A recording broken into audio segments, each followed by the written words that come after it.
episode 19 of the free Brave Journey birth preparation videos.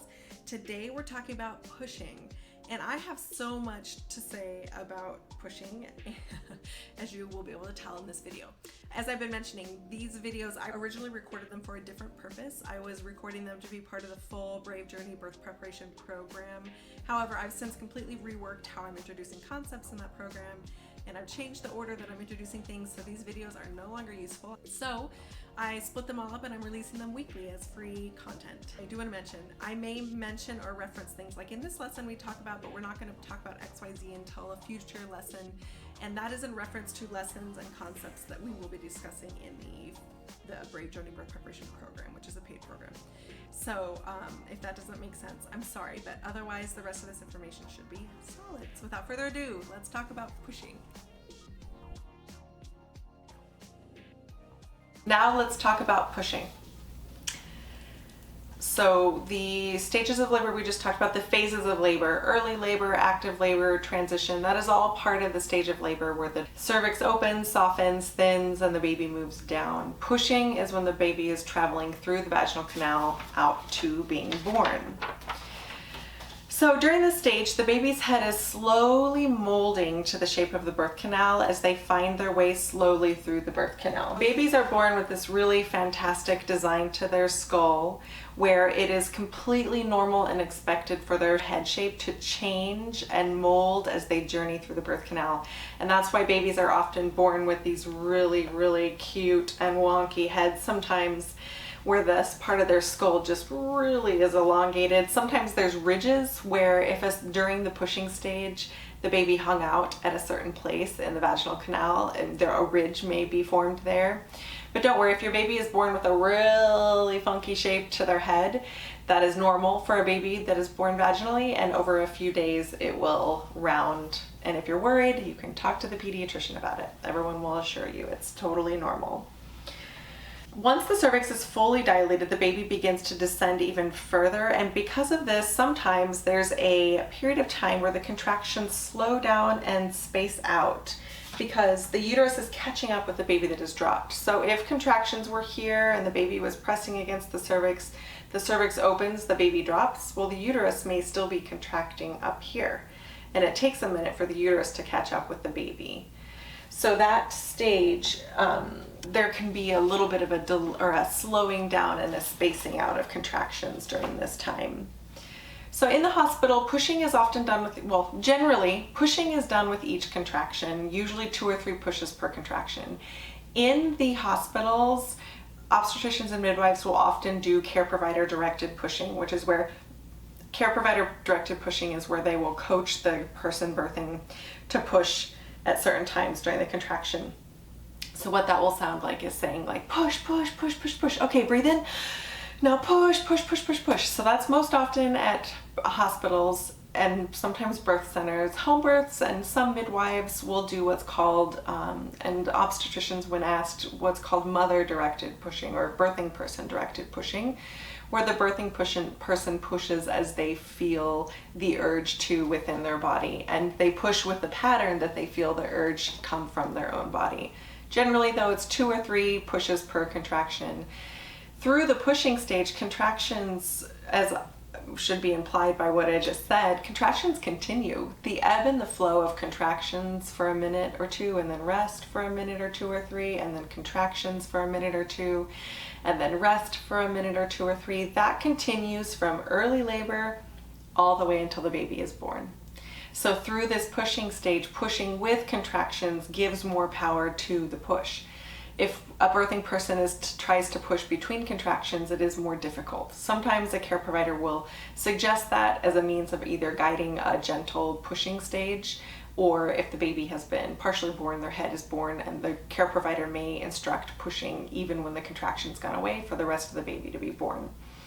It's not unusual for the baby's head to be born and then the contraction to go away, and then for the care provider and the birthing person to wait for the next contraction to push again for the rest of the baby to be born. And that's because the baby is still receiving blood and oxygen through their umbilical cord. So they're not breathing yet because they haven't fully been born. Their lungs haven't expanded yet. So their head may be out And then it may be a minute or two for the next contraction, and then the rest of their body will be born with that next contraction. It's also not uncommon for first-time birthing people to take about an hour to find the most effective muscles to push their baby out. So pushing is very, very different than the rest of labor. The muscles involved, the coping practices, and the positions involved are very, very different. And really, there's no way to prepare for what muscles are required when pushing. The closest thing to compare it to is pooping. And pooping is often the closest thing to remind birthing people of when they're learning how to push during the final stage of labor, but it's still not the same. So it can take an hour for birthing people to practice the different muscles and push in different ways. Pushing requires a different set of muscles, using them in a different way for a baby to emerge from a different place than pooping. So yes, during the pushing stage, as a birthing person is trying to learn and find those muscles to push, care providers, birth doulas, I've said it before, think of push, I think of pooping. Use the muscles you're using when you bear down to poop, but it's just not quite the same. So the only way that you can learn how to do it is in the moment, which is why it can take some time. So it's not unusual. And birthing partners, an hour may feel like a long time, but remember that for one thing, birthing people are only practicing pushing during contractions. So there's usually a contraction for about a minute and then a couple minutes of rest. So it's just a few minutes of practicing. And then in addition, birthing people are hopefully still in that labor land, that altered mind state, and time just means different things. It's something different to birthing people. So it may not feel like a long time to the birthing person, but to the birth partner, it can feel like, oh my gosh, it's been an hour and you can't even see the baby's head. It's normal. Sometimes care providers will place their fingers at the very base of the vaginal canal and feel when the baby is moving, and also to give feedback. So they should ask permission before they do this, but it can be a really helpful biofeedback process for the birthing person to feel like, okay, if I push into that point, and then the care provider will be like, yes, yes, yes, that moved that baby a little bit. Those are the muscles. And then that's when the birthing person learns, okay, those muscles move the baby. I can do that again. So after about an hour of that is when pushing really starts to get effective. And then that's when you start to see some more movement. Now, when the baby starts to get lower and lower, and they get low enough that you can start to see their head, what it'll look like if this is the vaginal opening and this is the baby's head. During the contraction, during the push, you'll see the baby's head just a little bit, those labia will part, and you'll see the baby's head. It'll look like a wrinkled, sometimes you can see the baby's hair, and it looks, frankly, it may look a little strange if you weren't expecting it, wrinkled, because remember, it's all compressed. So you'll see the baby's head, and then when the contraction releases and the birthing person stops pushing, the baby will go back up. So this is part of that gentle molding process. This is part of the baby's head molding, the vaginal canal molding, the perineum slowly stretching. This is very, very normal.